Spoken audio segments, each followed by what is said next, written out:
तो हम इस सेशन में पढ़ने वाले हैं जयशंकर प्रसाद जी का जीवन परिचय। तो यहाँ पर देखिए, जयशंकर प्रसाद जी का जीवन परिचय के लिए आपको क्वेश्चन कैसे पूछे जाएंगे। तो देखिए, जयशंकर प्रसाद का जीवन परिचय देते हुए उनकी कृतियाँ पर प्रकाश डालिए।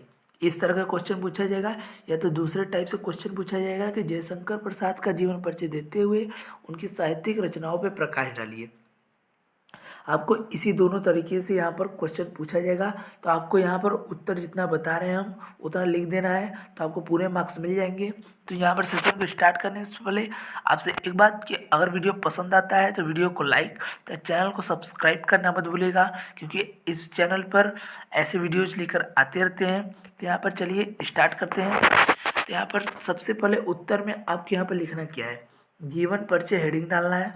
उसके बाद लिखना है जयशंकर प्रसाद का जन्म काशी के एक प्रतिष्ठित वैश्य परिवार में माघ शुल्क, अर्थात जो हिंदी महीना होता है उसमें माघ महीने की शुक्ल 10वीं संवत 1945वीं संवत के अनुसार 1945वीं अर्थात सन 1889 ईस्वी में हुआ था।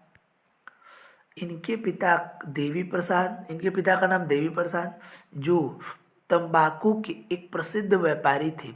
बचपन में ही पिता के मृत्यु हो जाने के कारण इनकी प्रारंभिक जो शिक्षा थी वो घर पर ही हुई। घर पर ही इन्होंने हिंदी, अंग्रेजी, संस्कृत, उर्दू, फारसी का गहन अध्ययन किया। ये बड़े मिलनसार, हंसमुख तथा सरल स्वभाव के थे। इनका बचपन बहुत सुख से बीता, किंतु उदार प्रकृति तथा दानशीलता के कारण ये ऋणी हो गए। अपनी पैतृक संपत्ति का कुछ भाग बेचकर इन्होंने ऋण से छुटकारा पाया। अपने जीवन में इन्होंने कभी अपने व्यवसाय की ओर ध्यान नहीं दिया। परिणाम स्वरूप इनकी आर्थिक स्थिति बिगड़ती गई और चिंताओं ने इन्हें घेर लिया। बाल्य अवस्था से ही इन्हें काव्य के प्रति अनुराग था या प्रेम था, जो उत्तरोत्तर बढ़ता ही गया, अर्थात धीरे धीरे बढ़ता ही गया। ये बड़े स्वाभिमानी थे। अपने कहानी अथवा कविता के लिए पुरस्कार स्वरूप एक पैसा भी नहीं लेते थे। एक पैसा भी नहीं लेते थे। यद्यपि इनका जीवन बड़ा नपा तुला और संयमशील था, किंतु दुखों के निरंतर आघातों से ये बच न सके और संवत 1994 सन 1937 ईस्वी में अल्पावस्था में ही क्षय रोग से, इन्हें क्षय रोग की बीमारी थी, क्षय रोग से ग्रस्त होकर स्वर्ग सिधार गए। इनकी साहित्यिक सेवाओं में आपको क्या लिखना है, देखिए। तो साहित्यिक सेवाओं में श्री जयशंकर प्रसाद छायावाद के युग प्रवर्तक, उन्नायक तथा प्रतिनिधि कवि होने के साथ साथ युग प्रवर्तक नाटककार, कथाकार तथा उपन्यासकार भी थे।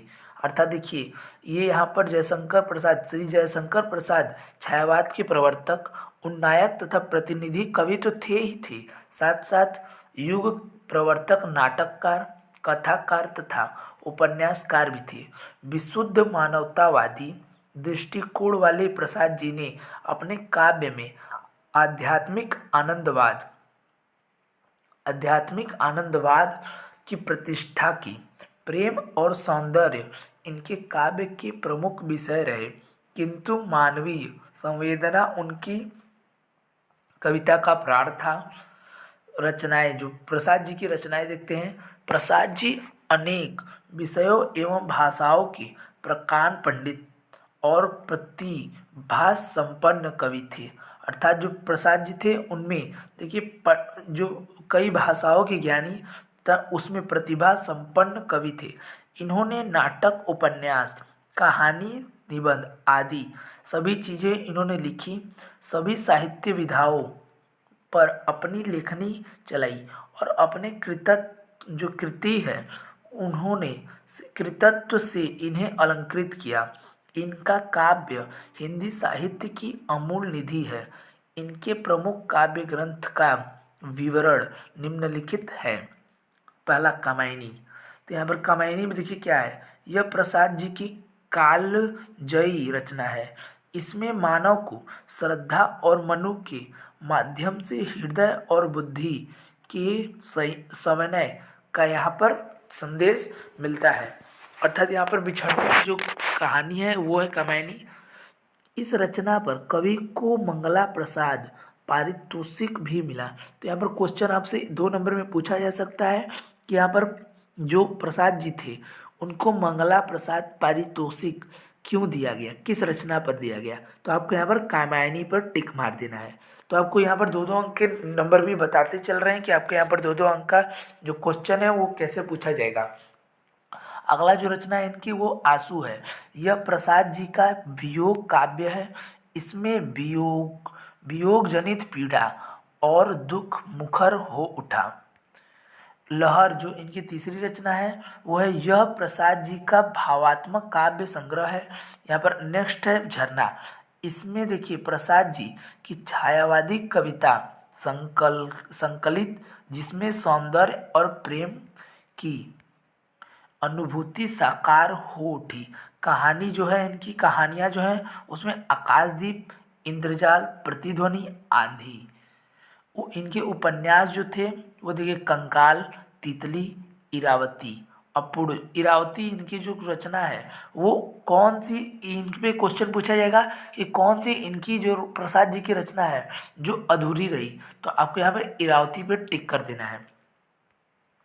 तो यहाँ पर अब देखिए आगे जो इनके निबंध हैं उस पर हम चलते हैं। तो निबंध के देखिए तो काव्य और कला तथा अन्य निबंध, चंपू प्रेम राज्य, इनके अन्य काव्य ग्रंथ चित्राधार, कानन कुसुम, करुणालय, महाराणा के महत्व, प्रेम प्रतीक आदि इनके यहाँ पर काव्य ग्रंथ थे। आपके यहाँ पर इनके साहित्य के स्थान में आपको क्या लिखना है। प्रसाद जी असाधारण प्रतिभाशाली कवि थे। उनके काव्य में एक ऐसा नैसर्गिक आकर्षण एवं चमत्कार है कि सहृदय पाठक उसमें रसमगन होकर अपनी सुध-बुध खो बैठता है। निसंदेह वे आधुनिक हिंदी काव्य गगन के अप्रतिम तेजोमय मातृंड हैं। एक बार और देखिए, देख लेते हैं। प्रसाद जी असाधारण प्रतिभाशाली कवि थे। उनके काव्य में एक ऐसा नैसर्गिक आकर्षण एवं चमत्कार है कि सभी जो पाठकगण हैं, सहृदय पाठकगण उसमें रसमगन होकर अपनी सुध-बुध खो देते हैं और बैठते हैं। निसंदेह वे आधुनिक हिंदी काव्य गगन के अप्रतिम तेजोमय मातृंड हैं और ये अपना हिंदी साहित्य में अमूल्य स्थान रखती हैं। तो यहाँ पर इस तरह से ये हमारा प्रसाद जी का जीवन परिचय भी खत्म हुआ। अगर वीडियो पसंद आए तो वीडियो को लाइक कीजिएगा तथा अपने दोस्तों के साथ यहाँ पर शेयर कीजिए तथा कमेंट कीजिएगा कि कौन सी चीज़ पे आपको वीडियो चाहिए। तथा अगर आप मेरे चैनल पे नए हैं तो मेरे चैनल को सब्सक्राइब करना मत भूलिएगा। धन्यवाद।